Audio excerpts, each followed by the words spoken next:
Hello. There's a bit of a reflection there of the light, but if I don't have the light on, then it's all blurring out of focus. So today I had a little bit of free time, something I haven't had a lot of recently, and so I thought I'd use about an hour or two to look around some of the places in my general area. So I paid a visit to 9 second-hand shops. Red Cross, Habitat for Humanity, Salvation Army, so on and so forth. And I found three things. I was kind of in the mood to buy things, and so I've talked about this before. If I was not in the mood, I probably wouldn't have bought these because none of these are things that I have ever thought of wanting. But I got them. These were all $1 each. First one I bought was this.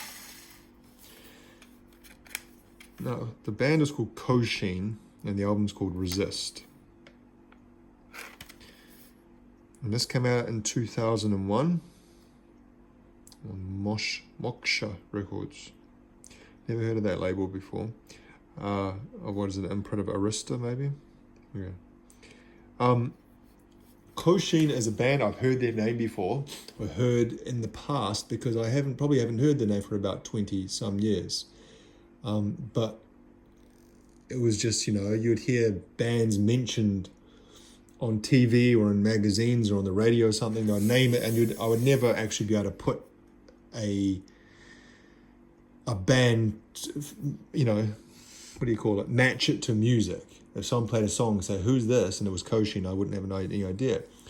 But I was looking through the stacks, and that name stuck out at me. And I thought, well, I've heard of them before. I've never actually heard their music. So I took a gamble. And I think what I did quickly is I looked on Google to see at the genre. And the genre was described as electronic, trip-hop, drum and bass. Maybe something else, but those are the three ones. And I thought, well, okay, early 2000s trip hop, electronic. I'll give it a try. You can see here, the condition is actually quite good for something that's probably over 20 years old. And this is something I notice a lot. This was originally bought in Great Britain, because you can see the price tag there's £13.99. MG, I'm not sure what shop that is. We don't have it here. We never had it here. But someone purchased this in Britain and then immigrated to New Zealand and brought their CD collection with them, and then got rid of their CD collection. And so I took a gamble on this for $1, and because I was in the mood. And so today I was actually using my wife's car to drive. Well, it's actually not the wife's car, it's actually the family car, but my wife is the one who drives it 99% of the time. So let's just call it her car. Her car's got a CD player in it. And so that gave me the opportunity to listen immediately as I was driving, and so I did, and I know track 2, and now I'm looking at it, I can't mentally recall it, but as it was playing, I was like, oh, I know that song, I remember that from 20 some years ago, and a few others I probably heard once or twice. It's all fairly similar. It all kind of does fit into those genres I just named before, early 2000s. Electronic, I'd say there's probably a little bit more nightclub house-ishness to it. What it puts me in mind, as I was driving, I was trying to think, well, it's not the kind of music I'd ever really listen to. Certainly not back in 2000, I would never have listened to it. It would be the kind of music I actually probably actively avoid back then. But now that my musical tastes have, broadened, I kind of, other elements of, I think, that's okay, that's interesting. But it reminded me of the music you'd hear when you went into a clothes shop about 20 years ago, played really loudly. You know when you go to a clothes shop, and not all clothes shops, but I guess clothes shops that are targeted at younger demographics, they play like really loud music. And Jerry Seinfeld's got a bit about this, isn't it? Kind of saying that they're trying to make it feel like a party and everything's excited, and so you buy the clothes and then you get them home and you're like, why did I buy this? It felt like that, or the kind of music they would play in a hairdresser's, a hair salon, again for kind of targeted at young woman or something. So it's a female vocalist, and something I noticed is throughout the album is that her vocals always seem to be pegged in the red. It always seemed to be nearing or verging on like a distorted something. Now this is the song Hide You. This is track 2. I'd say this is probably the most famous song. I'm just going to play a snippet of it. This might get the video something, I don't know, but let's just see what it... I'll fast forward it a bit.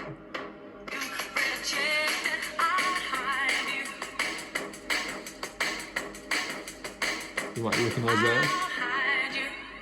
Da, da, da, da, da, da, da, da, da. Goes like that. So again, it really kind of reminds me of that. I guess like, you know, when you're back then, there were kind of, when you went out to clubs or to bars at night, there were kind of bars that would play more mainstream dance music, and that's the kind of music they would play. And yeah, back then it would be, like I said, kind of the music that I really wouldn't like at all, but it's not that bad. To be honest, would I listen to it again? I'm not sure I would. I'm thinking this is probably going to be something that I'm going to get rid of, just because, yeah, it didn't really do anything for me. I had a different image in my mind of what Kosheen was going to be from the name and the description, and then when I heard it, I was like, it's not terrible, but it's not my kind of thing. I also really like the cover. I like that cover art of the deer, stag, whatever you want to call them, buck. I'm not sure if they still exist. I haven't heard the name Kosheen for about 20 years.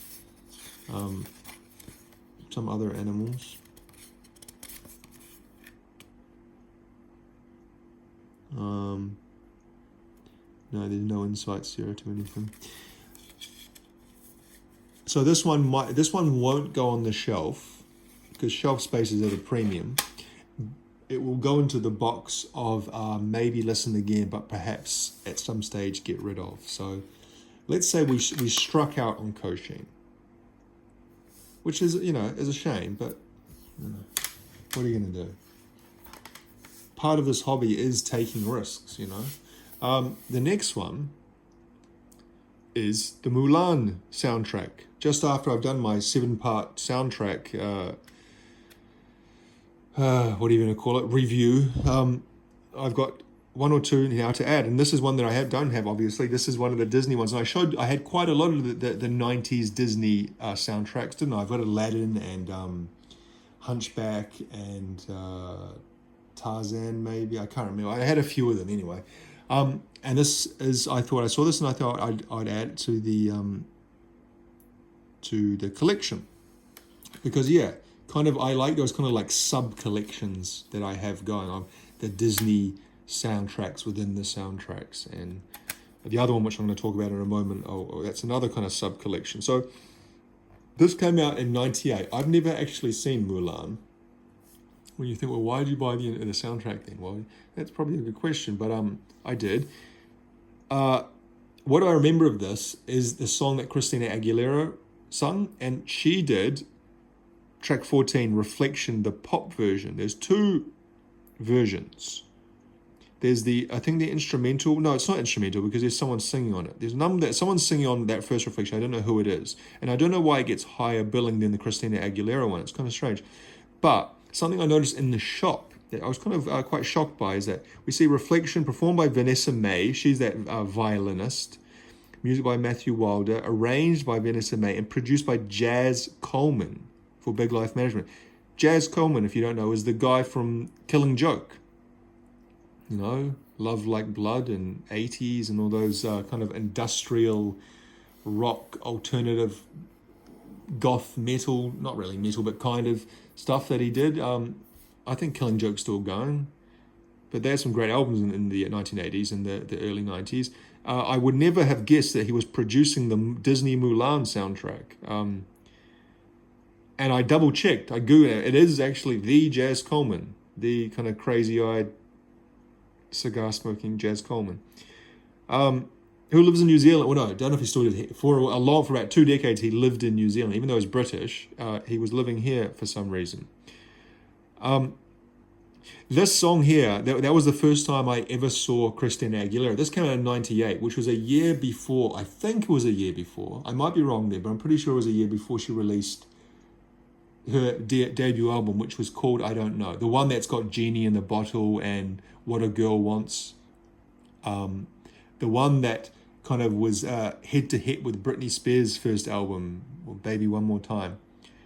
So this was kind of before Christina Aguilera had found mass appeal and fame. Obviously, she'd been in the Disney, Mickey Mouse Club when she was a little kid, but this was pre-pop stardom, and therefore she doesn't receive high billing on this, because I kind of looked at this. I see it doesn't say her name anywhere here.